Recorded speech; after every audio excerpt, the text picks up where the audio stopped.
আজকে আমরা অষ্টম অধ্যায় নিয়ে আলোচনা করব। অষ্টম অধ্যায়ে এর আগে আমরা ভাজক টিস্যু, স্থায়ী টিস্যু, এদের মধ্যে পার্থক্য নিয়ে আলোচনা করেছি।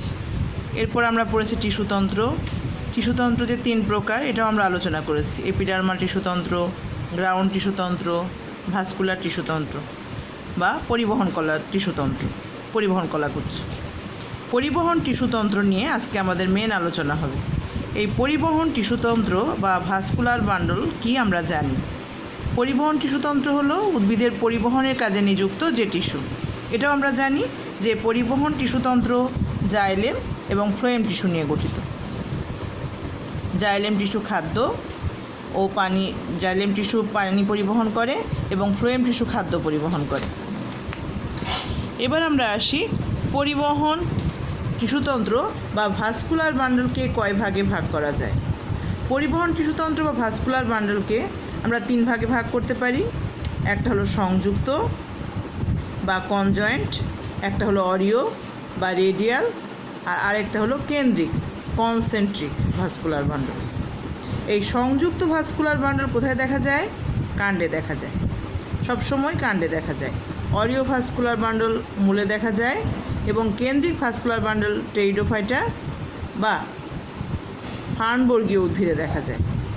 তাহলে আমরা দেখলাম ভাস্কুলার বান্ডলকে 3 ভাগে ভাগ করা যায়: সংযুক্ত, অরিও এবং কেন্দ্রিক। সংযুক্ত পরিবহন কলাগুচ্ছ কি? সংযুক্ত পরিবহন কলাগুচ্ছে আমরা দেখি জাইলেম ও ফ্লোয়েম একই ব্যাসার্ধে অবস্থান করে। দেখি আমরা চিত্র দেখি। জাইলেম এবং ফ্লোয়েম একই ব্যাসার্ধে জাইলেম এবং ফ্লোয়েম টিস্যু অবস্থান করে। ফ্লোয়েমের সংখ্যা এবং অবস্থানের উপর ভিত্তি করে আমরা সংযুক্তকে আবার 2 ভাগে ভাগ করি: সমপার্শ্বীয়, সমদ্বিপার্শ্বীয়। সমপার্শ্বীয়র ক্ষেত্রে আমরা কি দেখি? সমপার্শ্বীয়র ক্ষেত্রে আমরা দেখি যে ফ্লোয়েম টিস্যু পরিধির দিকে অবস্থান করছে এবং জাইলেম টিস্যু কেন্দ্রের দিকে অবস্থান করছে। আর সমদ্বিপার্শ্বীর ক্ষেত্রে আমরা কি দেখি? যে জাইলেম টিস্যু মাঝে অবস্থান করছে আর জাইলেমের উভয় দিকে ফ্লোয়েম টিস্যু অবস্থান করছে, 2 দিকে ফ্লোয়েম টিস্যু অবস্থান করছে। এটাকে আমরা বলি সমদ্বিপার্শ্বীয়। সমদ্বিপার্শ্বীয়। এরপরে আমরা ক্যাম্বিয়ামের উপস্থিতি ও অনুপস্থিতির উপর ভিত্তি করে সমপার্শ্বীয় ভাস্কুলার বান্ডলকে আবার 2 ভাগে ভাগ করি।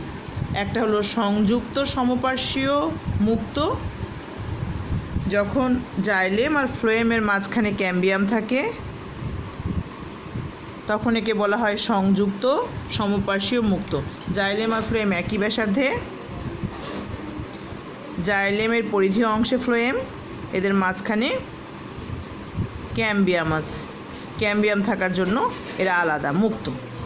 এরপরে এটা কোথায় দেখা যায়? দ্বিবীজপত্রী উদ্ভিদে দেখা যায়। দ্বিবীজপত্রী উদ্ভিদে দেখা যায়। সংযুক্ত সমপার্শ্বীয় বন্ধ। সংযুক্ত সমপার্শ্বীয় বন্ধের ক্ষেত্রে আমরা কি দেখব? জাইলেম ও ফ্লোয়েম একই ব্যাসার্ধে আছে, জাইলেমের পরিধীয় অংশে ফ্লোয়েম, জাইলেম আর ফ্লোয়েমের মাঝে কোনো ক্যাম্বিয়াম নামক ভাজক টিস্যু নাই। এটাকে আমরা বলছি সংযুক্ত সমপার্শ্বীয় বন্ধ। কোথায় দেখা যায়? একবীজপত্রী উদ্ভিদের কাণ্ডে। তাইলে আমরা দেখলাম সংযুক্ত ভাস্কুলার বান্ডল। এবার আমরা আসি অরিও ভাস্কুলার বান্ডলে। অরিও ভাস্কুলার বান্ডল কোথায় দেখা যায়? মূলে দেখা যায়। তাইলে অরিও ভাস্কুলার বান্ডল বলতে আমরা কি বুঝি? অরিও ভাস্কুলার বান্ডল বলতে আমরা বুঝি এক ব্যাসার্ধে জাইলেম আরেক ব্যাসার্ধে ফ্লোয়েম, এক ব্যাসার্ধে জাইলেম আরেক ব্যাসার্ধে ফ্লোয়েম। জাইলেম এবং ফ্লোয়েম টিস্যু ভিন্ন ভিন্ন ব্যাসার্ধে পাশাপাশি অবস্থান করে। জাইলেম এবং ফ্লোয়েম টিস্যু ভিন্ন ভিন্ন ব্যাসার্ধে পাশাপাশি অবস্থান করে এবং সমান সংখ্যক জাইলেম এবং সমান সংখ্যক ফ্লোয়েম ভিন্ন ভিন্ন ব্যাসার্ধে পাশাপাশি অবস্থান করে। তাহলে যদি একবীজপত্রী এবং দ্বিবীজপত্রী উদ্ভিদের মূলকে আমরা পার্থক্য যুক্ত করি, তাহলে কিভাবে পার্থক্য যুক্ত করব? যদি পরিবহন কলাগুচ্ছের সংখ্যা 6-এর অধিক হয়, 6-এর অধিক, তখন একবীজপত্রী মূল হবে। আর পরিবহন কলাগুচ্ছের সংখ্যা 6-এর নিচে হলে দ্বিবীজপত্রী উদ্ভিদের মূল হবে। তাহলে আমরা দেখলাম যে অরিও পরিবহন কলাগুচ্ছ মূলে দেখা যায় এবং অরিও পরিবহন কলাগুচ্ছে জাইলেম ফ্লোয়েম ভিন্ন ভিন্ন ব্যাসার্ধে অবস্থান করে এবং পরিবহন কলাগুচ্ছের সংখ্যা 6-এর অধিক হলে আমরা একবীজপত্রী মূল বলবো। পরিবহন কলাগুচ্ছের সংখ্যা 6-এর নিচে হলে তখন আমরা বলবো এটা দ্বিবীজপত্রী উদ্ভিদের মূল। এরপর আমরা আসি কেন্দ্রিক পরিবহন কলাগুচ্ছে। কেন্দ্রিক পরিবহন কলাগুচ্ছে আমরা কি দেখতে পাবো? জাইলেম এবং ফ্লোয়েমের যে কোনো একটা কেন্দ্রে অবস্থান করবে। জাইলেম কেন্দ্রে অবস্থান করছে, চারিদিকে ফ্লোয়েম একে ঘিরে রেখেছে, একে আমরা বলছি জাইলেম কেন্দ্রিক। অথবা ফ্লোয়েম কেন্দ্রে অবস্থান করেছে, চারিদিকে জাইলেম একে ঘিরে রেখেছে, একে আমরা বলছি ফ্লোয়েম কেন্দ্রিক। জাইলেম কেন্দ্রিকের ইংরেজি নাম হলো হেড্রোসেন্ট্রিক। আমরা টেরিসে দেখতে পাই, টেরিস একটা ফার্ন তোমরা জানো, আমরা টেরিসে দেখতে পাই।